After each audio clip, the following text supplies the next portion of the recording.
Ooh. And lower it down.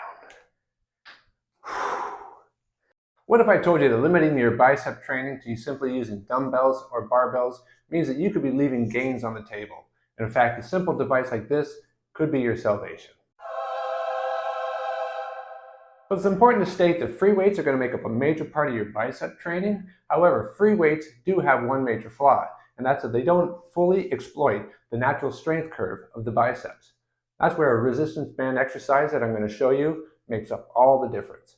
But first, let's take a look again at free weights. So let's use the easy bar curl as an example.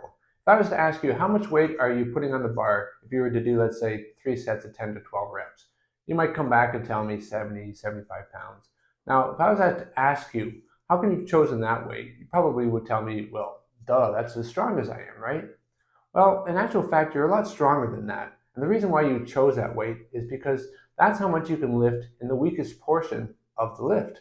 That is, starting off from a dead hang and going through the concentric, bringing the weight up. But you're actually a lot stronger than that in two other areas.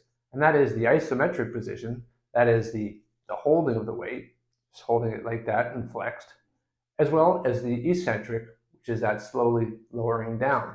In fact, I could probably hand you a 80, 90, or even a 100-pound easy curl bar, and you could probably hold that for several seconds. And if I was to ask you to slowly lower it down, you could also probably do that without too much trouble.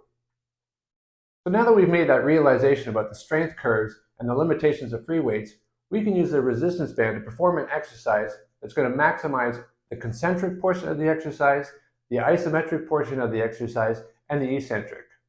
Okay, so to perform this exercise, we're going to double up on the band. We're going to be standing on it while we're crouching.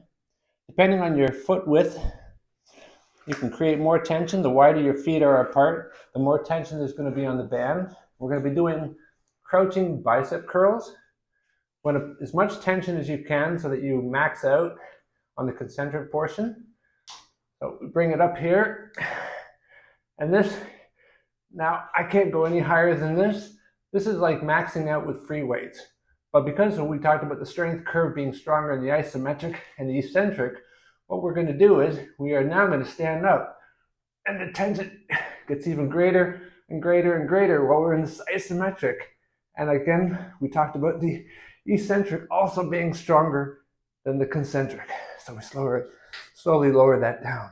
We go back down, concentric, we max out, isometric hold, increase the tension, and we slowly do the eccentric.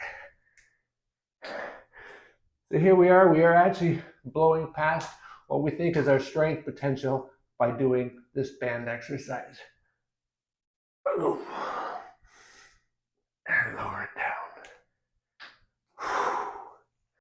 So hopefully from this video you'll see that working out with bands is just as equally important as working out with free weights when it comes to full bicep development. Anyway, if you like this video and like to see more of this content, please like and subscribe. Thanks for watching. Bye for now.